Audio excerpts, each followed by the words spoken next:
At first, I refused to believe that there was something wrong with my brain. I was smart. I was sharp. I would tell everybody who I could get to listen that I was borderline genius. But I remember as a child, I remember there were times when I couldn't keep my sunshine little self still. I was a ball of fire. And those were the times when my family and friends called me crazy. I smiled and I said, "You think I'm crazy? I have personality." But deep inside, I always wondered about the collective opinions.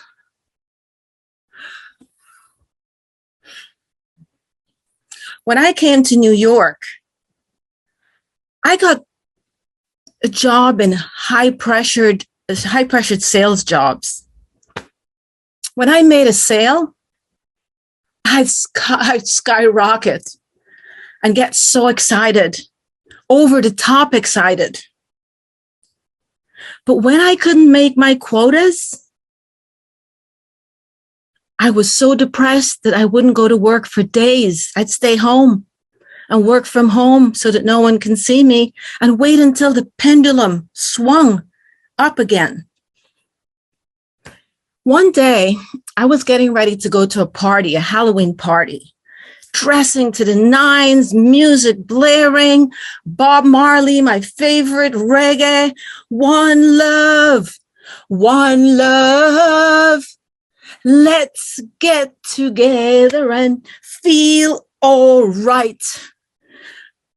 In the corner of my eyes, I saw a little figure sitting, watching me. And I stopped. My 6-year-old son, silent, sitting in a corner, just looking at me. I said to myself, is this the legacy that I want to leave my son? Are these the footsteps that I want him to walk in? So I decided to go see a therapist.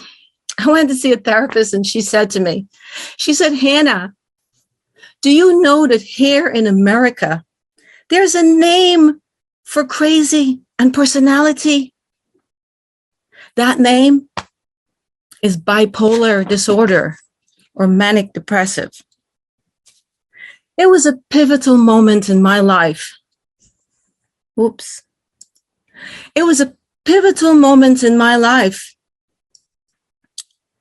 But and they wanted to give me a medication called lithium, which has known side effects.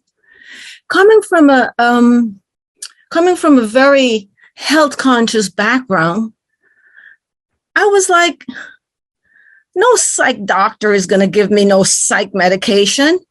It's crazy. But I took the medication because I was crazy. I took the medication, but little by little, I felt better. And as I felt better, I started skipping. And then I stopped altogether. I felt I was all right. I was cured.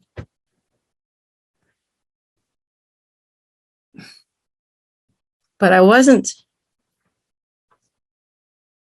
And one of my most devastating experience happened when I had a psych break. I was put into a psych ward for 1 week in Florida. And I thought I learned my lesson. I thought that, wow, this is it.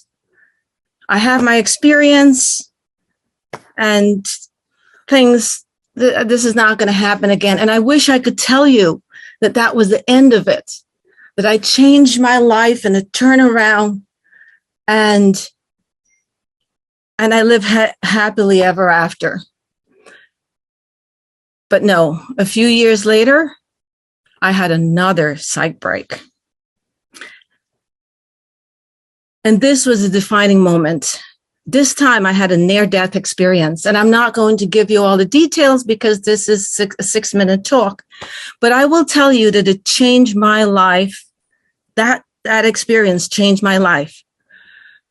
And I started to do some research, which I should have done before, but I didn't. I did a lot of research to find out what bipolar really is. And I found out so much information. I spoke to health experts.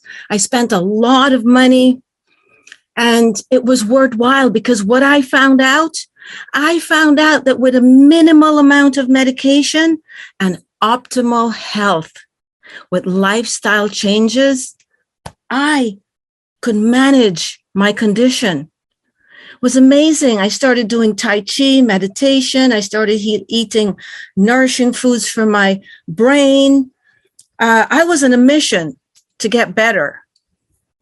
But the most important change that happened for me is that I no longer defined myself with my diagnosis. I no longer defined myself as being bipolar, but I had a condition that was bipolar.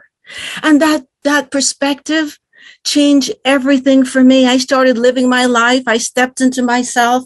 I started taking self-development courses to become the person I am today. I developed an integrated mind-body approach, which included moving your body to freeing your mind and a lot of things that no time to